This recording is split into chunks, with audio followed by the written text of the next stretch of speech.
Сәлем қыздар, бүгін сіздермен оверлокс өңдеу түрін көрсететін боламын. Бұл тігіс түрін французский тігіс дейді, немесе де белевой тігіс деп те атайды.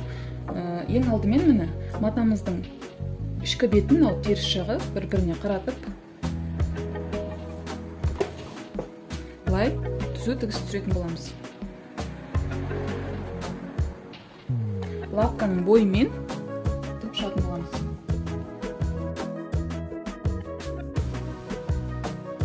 Мені тігіп шықтым. Енді мына шетінен 2-3 мм қалдырып, қалғанын қиып алып тастаймыз.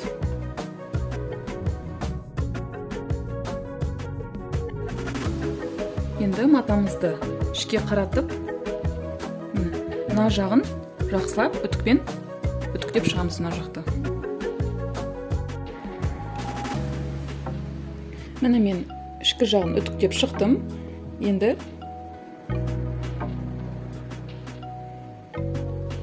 матамызды бір-біріне беттестіріп,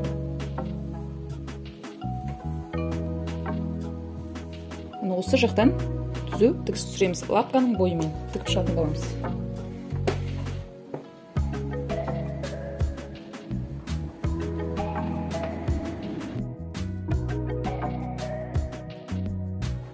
Міне бізде осындай тігіс шықты. Бұл бізде ішкі жағы. Міне мынау сыртқы жағы. Міне ішкі жағы осылай болып тұрады сонда. Бұны бір жаққа қарай үтіктейтін боламыз.